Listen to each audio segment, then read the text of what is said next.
നമുക്ക് ദോഷമെന്ന് തോന്നുന്ന പല കാര്യങ്ങളും നമ്മൾ പതിയെ നിർത്താറുണ്ടല്ലേ. എന്നാൽ നമുക്ക് ദോഷമാണെന്ന് അറിഞ്ഞിട്ടും വീണ്ടും വീണ്ടും അത് സമീപിക്കാനും അതിൻ്റെ ഒരു അഭാവത്തിൽ നോർമൽ അവസ്ഥ കൈവരിക്കാനും പറ്റാത്ത അവസ്ഥയാണ് പലപ്പോഴും നമ്മൾ അഡിക്ഷൻ എന്നും അമിതമായ ആസക്തി എന്നും പറയാറുള്ളത്. ഈ അമിതമായ ആസക്തി എന്ന് പറയുമ്പോൾ ലഹരി മാത്രമോ അല്ലെങ്കിൽ സബ്സ്റ്റൻസ് അഡിക്ഷൻ മാത്രമോ അല്ല, അതിൽ ബിഹേവിയർ അഡിക്ഷൻസ് നമുക്ക് കാണാനായിട്ട് പറ്റും. നമ്മുടെ സ്വഭാവങ്ങളിൽ കാണുന്ന ചില അമിതമായ ആസക്തി, അതിൽ തന്നെ നമുക്ക് കൂടുതലും കാണാനായിട്ട് പറ്റുന്നതാണ് നമ്മുടെ കുട്ടികളിലും നമ്മുടെ കൗമാരക്കാരിലും കാണുന്ന അമിതമായ ഗാഡ്ജറ്റ്സ് അല്ലെങ്കിൽ ഫോണിൻ്റെ ഉപയോഗം എന്ന് പറയുന്നത്. നമ്മുടെ പല ആവശ്യങ്ങളും ലഘൂകരിക്കാൻ വേണ്ടിയിട്ടാണ് പല കണ്ടുപിടുത്തങ്ങളും ഉണ്ടായിട്ടുള്ളത്. എന്നാൽ ഈ കണ്ടുപിടുത്തങ്ങൾ നമുക്കും നമ്മുടെ അടുത്ത തലമുറക്കും ഒരു വിനയായിട്ട് മാറുന്നൊരു അവസ്ഥയാണ് ഇപ്പോഴുള്ളത്. അതിലൊന്നാണ് നമ്മുടെ കുട്ടികളിൽ കാണുന്ന അല്ലെങ്കിൽ നമ്മുടെ കൗമാരക്കാരിൽ പ്രത്യേകിച്ചും കാണുന്ന അമിതമായ ഫോണിന്റെ ഉപയോഗവും അത് ഇല്ലാത്ത അവസ്ഥയിൽ അവർ കാണിക്കുന്ന പല സ്വഭാവ വൈകല്യങ്ങളും അത് എടുത്തു മാറ്റുമ്പോഴുണ്ടാവുന്ന അവർ കാണിക്കുന്ന ചില ആത്മഹത്യാ പ്രവണതകളും. എന്നാൽ എന്തായിരിക്കും ഈ അഡിക്ഷന്റെ കാരണമെന്നുള്ളത് നമ്മുടെയും പലപ്പോഴും മാതാപിതാക്കളുടെയും ഒരു ആകുലത തന്നെയാണ് അല്ലെ. കൗമാരക്കാരുടെ തലച്ചോറ് പലപ്പോഴും ഒരു പണിപ്പുരയിലാണ്. അത് ഫുള്ളി ഡെവലപ്ഡ് ആയി മെച്ചുവേർഡ് ആയി എന്ന് നമുക്ക് പറയാനായിട്ട് പറ്റില്ല. അപ്പോൾ അതിന്റെ ചില തീരുമാനങ്ങളിലെ വൈകൃതങ്ങളും എടുത്തുചാട്ടങ്ങളും നമുക്ക് അവരിൽ കാണാനായിട്ട് സാധിക്കും. അതുപോലെ തന്നെ കൗമാരക്കാരുടെ റിവാർഡ് സിസ്റ്റം, അതായത് തലച്ചോറിൽ നമുക്ക് സന്തോഷം തരുന്ന ഒരു സിസ്റ്റം ഉണ്ട്. അത് ഇവരിൽ ഒരുപാട് ആക്ടിവേറ്റ് ആയിട്ട് നിൽക്കുന്ന ഒരു സാഹചര്യമാണ് ഉള്ളത്. അതുപോലെ തന്നെ കൗമാരക്കാരിൽ അവർക്കുണ്ടാവുന്ന സ്ട്രെസ്, അവരുടെ ഒറ്റപ്പെടൽ, ഇതിൽ നിന്നൊക്കെയുള്ള ഒരു ഒളിച്ചോട്ടമായിട്ടും ഉപാധിയായിട്ടും അവരിതിനെ കാണുന്നു. കൂടാതെ തന്നെ മറ്റു വിനോദ മാർഗങ്ങളൊന്നും ഇല്ലാത്തതും ഇതിന്റെ ഒരു പ്രധാനപ്പെട്ട കാരണമാണ്. കൂടാതെ ഈ കൗമാരക്കാർ കൂടുതലും ആഗ്രഹിക്കുന്ന ഒന്നാണ് ആശംസ അല്ലെങ്കിൽ അപ്രിസിയേഷൻ എന്ന് പറയുന്നത്. പലപ്പോഴും അത് പുറത്തു നിന്ന് കിട്ടാന്ന് പറഞ്ഞു കഴിഞ്ഞാൽ അത് കുറച്ച് പാടുള്ള കാര്യമാണ്. എന്നാൽ അത് സോഷ്യൽ മീഡിയ വഴിയും ഫോൺ വഴിയും ആവുമ്പോൾ ലൈക്സ് ആയിട്ടും കമന്റ്സ് ആയിട്ടും ഫോളോവേഴ്സിന്റെ എണ്ണമായിട്ടും കിട്ടുന്നത് അവരെ വീണ്ടും അതിലോട്ട് എത്തിക്കുന്നു എന്നുള്ളതാണ്. ഇത്രയുമെല്ലാം ഇവരെ അഡിക്ഷനിലോട്ട് എത്തിക്കുന്ന ഒരുപാട് കാരണങ്ങളിലെ ഒരു ഇത്തിരി കാരണങ്ങൾ മാത്രമാണ്.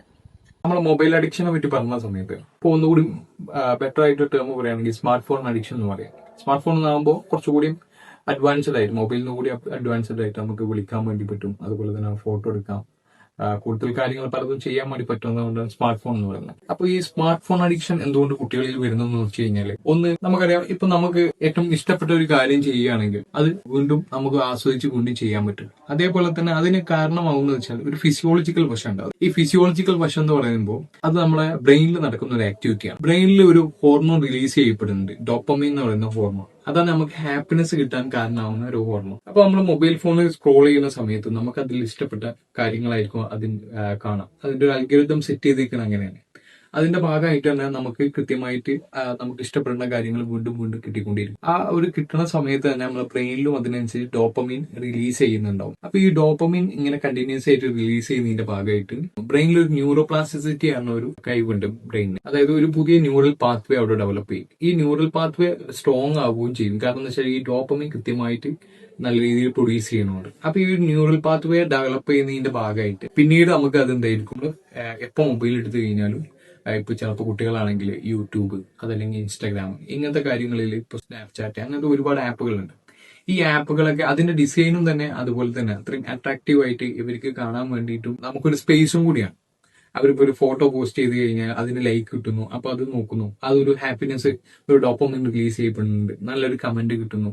അങ്ങനെ അവര് മനോഹരമായിട്ടുള്ള ഫോട്ടോ ഷെയർ ചെയ്യുക, ഇങ്ങനത്തെ കാര്യങ്ങളൊക്കെ ചെയ്യുന്നതിന്റെ ഭാഗമായിട്ട് ഒരു ഡോപ്പമൈൻ റിലീസ് നടക്കുന്നു. അത് ഞാൻ പറഞ്ഞ പോലെ ന്യൂറൽ പാത്വേ ആയിട്ട് ഡെവലപ്പ് ചെയ്ത് പിന്നെ അത് എപ്പോഴും കിട്ടിക്കൊണ്ടിരിക്കേണ്ട ഒരു സാഹചര്യം വരുന്ന സമയത്താണ് അതൊരു അഡിക്ഷനിലേക്ക് മാറുന്നത്. ഇതാണ് ഇതിന്റെ ഒരു ഫിസിയോളജിക്കൽ ആയിട്ടുള്ള കാരണം. അതുപോലെ തന്നെ ഇങ്ങനെ ഇത് പെട്ടെന്ന് ഒരു നിമിഷം ഇല്ലാതാവുമ്പോൾ പാനിക് ആയിപ്പോവും. ഇത് കിട്ടാതെ നടക്കൂല എന്നുള്ള ഒരു സാഹചര്യത്തിലേക്ക് എത്തും. അങ്ങനെ വരുമ്പോഴാണ് ചെറിയ മക്കളൊക്കെ സൂയിസൈഡ് എന്നുള്ള ഒരു സംഭവത്തിലേക്കൊക്കെ തീരുമാനത്തിലേക്ക് എത്തുന്നത്. അങ്ങനെ സൂയിസൈഡ് ചെയ്യുന്നതിന്റെ ഭാഗമായിട്ട് അവരുദ്ദേശിക്കുന്ന അവരൊരു തീവ്രത, ഒന്നാമത് ആ ഒരു പ്രായം ആയതുകൊണ്ട് തന്നെ കൂടുതൽ ചിന്തിക്കാൻ വേണ്ടിയിട്ടുള്ള ഒരു സ്കില്ല് ഉണ്ടാവില്ല, കുറച്ചുകൂടി ഈഗോസ്റ്റിക് ആയിരിക്കും. അതായത് അവരുടെ ഭാഗത്തുനിന്ന് മാത്രമേ അവർ ചിന്തിക്കുന്നുണ്ടാവുള്ളൂ, ഈഗോ സെൻട്രിക് ആയിട്ടുള്ള ഒരു ചിന്താഗതി ആയിരിക്കും അവർക്ക് ഉണ്ടാവുക. അപ്പൊ സ്വാഭാവികമായിട്ടും മറ്റുള്ളവരുടെ മുമ്പിൽ മൊബൈൽ വാങ്ങി വെച്ചു, ഇപ്പൊ മാതാപിതാക്കളാണല്ലോ പൊതുവെ വാങ്ങി വെക്കാൻ ചാൻസ്. അപ്പൊ അവരോടുള്ള ദേഷ്യം പ്രകടിപ്പിക്കാൻ വേണ്ടിയിട്ടൊക്കെ ആയിരിക്കും ഒരുപക്ഷെ അവർ ഈ ഒരു തീരുമാനത്തിലേക്ക് എത്തുക. ഇതാണ് ഇതിന്റെ ഒരു കാരണമായിട്ട് നമുക്ക് മനസ്സിലാക്കാൻ വേണ്ടിയിട്ട് പറ്റുന്നത്. നമസ്കാരം, ഞാൻ Muhammad Zak, psychologist, Manjeri mesmer clinic. കുട്ടികളുടെ മൊബൈൽ അഡിക്ഷനും അതുമായി ബന്ധപ്പെട്ട എല്ലാ പ്രശ്നങ്ങളെ കുറിച്ചാണ് നമ്മളിന്ന് പ്രതിപാദിച്ചുകൊണ്ടിരിക്കുന്നത്. ഇതേക്കുറിച്ച് ദിൽഷയും ബാദുഷയും സൈക്കോളജിസ്റ്റുകൾ സംസാരിച്ച് നിങ്ങൾ കേട്ട് കാണും. അപ്പൊ ഇതില് ലാസ്റ്റ് സെഷനിൽ ഇതിന്റെ മാനേജ്മെന്റ് കാര്യങ്ങളെ കുറിച്ചാണ് ഞാൻ പറയാൻ പോകുന്നത്. ഒന്നാമത്തെ കാര്യം, തട്ടിപ്പറിച്ച് ദേഷ്യപ്പെട്ട് മൊബൈല് വാങ്ങി വെക്കുമ്പോൾ കുട്ടികളിൽ വല്ലാത്ത ഒരു പ്രയാസം, മാനസികമായിട്ടുള്ള ഒരു വിഷമം അവരിൽ സൃഷ്ടിക്കും. അതുകൊണ്ട് അതിന്റെ ആവശ്യമില്ല. മറിച്ച് ആ സമയത്ത് നമ്മള് പേരൻസ് സംയമനം പാലിക്കുകയും അതുപോലെ കുറ്റപ്പെടുത്തലും ഒറ്റപ്പെടുത്തലും ഒക്കെ ഒഴിവാക്കിക്കൊണ്ട് അവരെ കൂടെ കൂട്ടുക, അതുപോലെ തന്നെ അവരെ കൂടെ നിർത്തിക്കൊണ്ട് അവർക്ക് ചെയ്യാൻ പറ്റാവുന്ന ജോലികളൊക്കെ ഒരു സഹായം എന്ന നിലക്ക് കൂടെ കൂട്ടിക്കൊണ്ട് അവരെ കൊണ്ട് ചെയ്യിക്കുക. അങ്ങനെ ചെയ്യിപ്പിച്ചുകൊണ്ട് അവരെ കൂടെ അവർക്ക് പല കാര്യങ്ങളും ചെയ്യാൻ പറ്റും. അതുപോലെ തന്നെ അവരെ ചെയ്തു തരുമ്പോൾ അവരോട് ഒരു നമ്മള് സ്നേഹപ്രകടനങ്ങളൊക്കെ ആവാം. കുട്ടികളാണ്, സ്വന്തം കുട്ടികളല്ല. അങ്ങനത്തെ കാര്യങ്ങളൊക്കെ ചെയ്യുമ്പോൾ അവർക്ക് ഒന്നുകൂടി താല്പര്യവും ഉത്സാഹമൊക്കെ വരും, കോൺഫിഡൻസും കൂടും. കുട്ടികൾക്ക്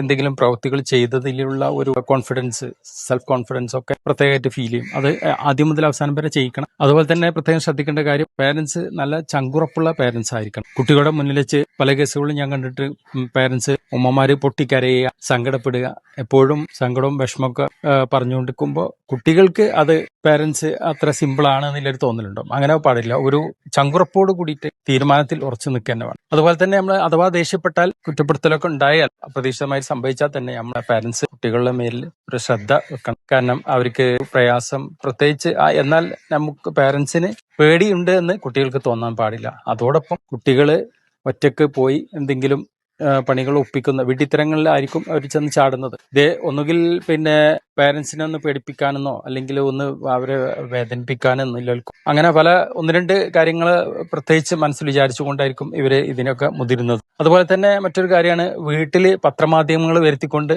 അത് വായിക്കാൻ പ്രേരിപ്പിക്കുക.